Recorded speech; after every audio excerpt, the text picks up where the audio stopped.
क्रिकेटमध्ये एक गोष्ट कॉन्स्टंट असते, जे फॅन्स प्लेयर्सला डोक्यावर घेतील तेच फॅन्स ट्रोलिंग करायला मागे पुढे बघत नाहीत. फरक फक्त एका इनिंगचा असतो आणि त्याहीपेक्षा महत्त्वाचं म्हणजे फरक स्टारडम टिकवण्याचा असतो. स्टारडम टिकवता न आलेले प्लेयर्स म्हणून अनेक नावं पुढे येतात. अगदी विनोद कांबळीचं नाव सुद्धा त्यात येतं. पण स्टारडम टिकवता येतं की नाही या तीन गोष्टींची भूमिका महत्त्वाची असते. परफॉर्मन्समधलं सातत्य, आजूबाजूच्या लोकांची साथ आणि अपयश पचवण्याची ताकद या अशा जडजड शब्दांची चर्चा होतीये. कारण वैभव सूर्यवंशीचा परफॉर्मन्स पहिल्या इनिंगमध्ये पहिल्या बॉलला 6, त्यानंतर 35 बॉलमध्ये आलेली सेंचुरी यामुळे वैभव सूर्यवंशी प्रचंड चर्चेत आला. पण त्यानंतर पुढच्या 2 इनिंग्स मात्र वैभव फेल गेला. त्याला कोणी ट्रोल केलं नाही, पण चर्चा व्हायला लागली स्टारडम टिकवण्याची. अगदी राहुल द्रविड पासून ग्रेग चॅपल पर्यंत सगळेजण याबद्दल बोलले. पण स्टारडम टिकवणं वैभव सूर्यवंशीला अवघड का जाऊ शकतं, त्याच्याबद्दल या चर्चा का होत आहेत जाणून घेऊयात या व्हिडिओमधून. नमस्कार, मी चिन्मय आणि तुम्ही पाहताय बोलबिडू. वैभव सूर्यवंशी IPL कॉन्ट्रॅक्ट मिळवणारा सगळ्यात तरुण प्लेयर, IPL मध्ये डेब्यू करणारा सगळ्यात तरुण प्लेयर, IPL मध्ये सर्वात वेगवान सेंचुरी मारणारा भारतीय प्लेयर. वयाच्या फक्त 14व्या वर्षी वैभव स्टार बनला. लागलीच त्याची तुलना अनेक दिग्गज क्रिकेटर्सशी होऊ लागली. वैभवनं गुजरात टायटन्स विरुद्ध फक्त 35 बॉलमध्ये सेंचुरी मारली. या मॅच नंतर सगळीकडे फक्त वैभवच्याच नावाची चर्चा होती. पत्रकारांनी त्याच्यावर प्रश्नांचा भडीमार केला. दुसऱ्या दिवशी सगळ्या न्यूजपेपर्समध्ये, न्यूज चॅनल्सवर आणि सोशल मीडिया प्लॅटफॉर्म्सवर वैभवचीच हवा होती. हे फक्त त्यानं सेंचुरी केल्यावर झालं का? तर नाही. तो शून्यावर आऊट झाला तेव्हाही त्याला आऊट करण्याचा प्लॅन कसा करण्यात आला याच्या बातम्या आल्या. तो कोलकात्याविरुद्ध 4 रन्सवर आऊट झाला तेव्हाही कसा अपयशी ठरला याच्या बातम्या झाल्या. थोडक्यात इथून पुढे वैभव सूर्यवंशी जी कुठली मॅच खेळेल त्यात चर्चा असेल ती त्याच्या बॅटिंगची आणि परफॉर्मन्सची. आता हे फक्त आपण म्हणतोय का? तर नाही. राजस्थान रॉयल्सचा कोच राहुल द्रविडचंही हेच म्हणणं आहे. गुजरात टायटन्स विरुद्ध जेव्हा वैभवनं सेंचुरी केली तेव्हा प्रेस कॉन्फरन्समध्ये राहुल द्रविड बोलत होता. द्रविड म्हणाला, आता काही काळ सगळ्यांचं लक्ष वैभववरच असेल. लोक त्याच्याबद्दल बोलत आहेत जे मी थांबवू शकत नाही. मी इथं चर्चेसाठी आलो आणि मला फक्त वैभवबद्दल प्रश्न विचारले जात आहेत.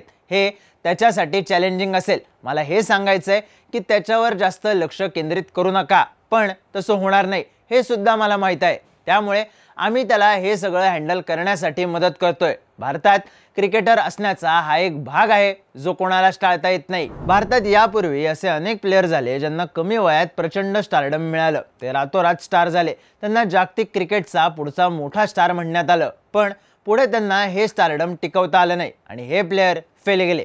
विनोद कांबळी, उन्मुख चंद आणि पृथ्वी शॉ ही यातली काही उदाहरणं.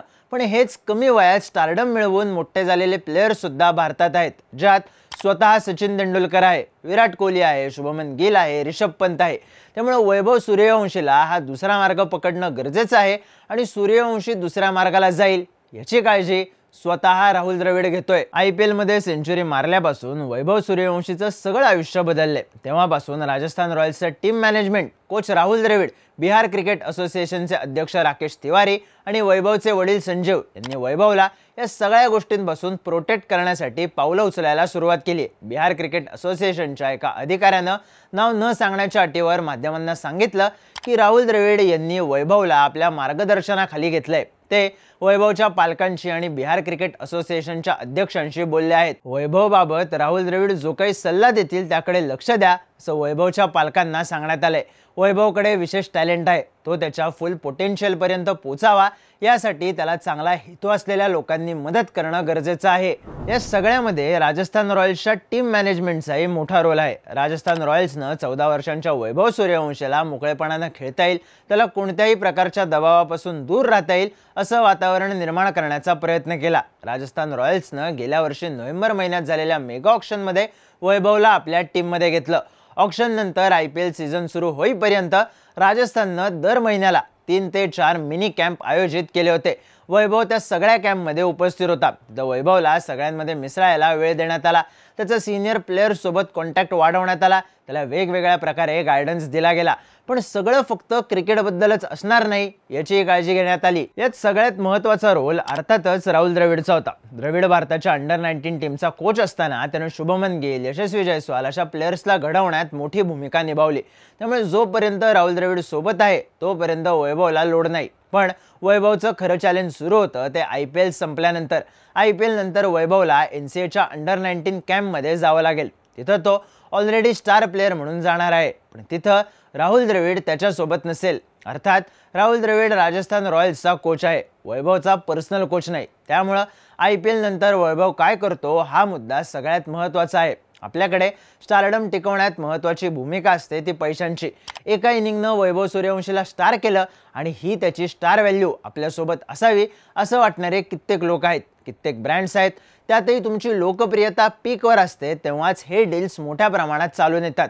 एका डीलपेक्षा दुसरं डील मोठा असेल याची काळजी सुद्धा घेतली जाते. त्यामुळेच पैसे की रन्स कुठला महत्त्वाचा ठरणार यावर बऱ्याच गोष्टी अवलंबून असतील. त्यात त्या एका इनिंग नंतर वैभवचे सत्कार आणि त्यांच्या गाठीभेटी यांना सुरुवात झाली आहे. वैभवच्या यशात आमचाही वाटा आहे हे सांगणारे अनेक जण पुढे आलेत. मग नंबर आहे सल्ला देणाऱ्यांचा. प्रत्येकाला वाटतंय वैभवनं आपला ऐकावं. राजस्थानचा सपोर्ट स्टाफ, NCA मधला सपोर्ट स्टाफ, त्याच्या अकॅडमी मधला सपोर्ट स्टाफ आणि त्याच्या घरचे, कोणाचं ऐकायचं हे ठरवणं हाच मोठा प्रश्न असेल. पण स्टारडम टिकवण्यात आणखी एक गोष्ट महत्त्वाची आहे, अपयश पचवणं. गुजरात विरुद्ध सेंचुरी केल्यानंतर वैभव मुंबई विरुद्ध 0वर आणि कोलकाता विरुद्ध 4 रन्सवर आउट झाला, कारण या दोन्ही टीम्स त्याच्या विरुद्ध भक्कम प्लॅन करून उतरल्या होत्या. याआधी वैभवबद्दलचा फारसा डेटा पुढे नव्हता, पण आता जसे त्याचे स्ट्रॉंग झोन्स समोर आहेत तसेच वीक झोन्स सुद्धा. त्यामुळं त्याला बॉलर्सकडून टार्गेट केलं जाणार, ज्यात त्याला अपयश येऊ शकतं.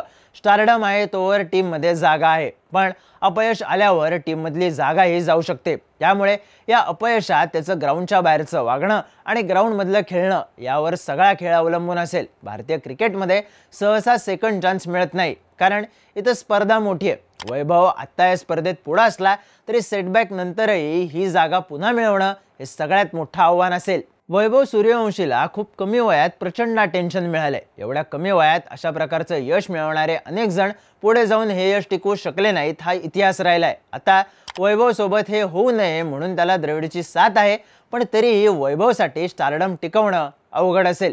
एखाद दुसऱ्या अपयशानंतर त्याची चर्चा होणं स्वाभाविक आहे. ज्या गोष्टीला उत्तर देणं त्याला बॅटिंगमधूनच जमवावं लागेल.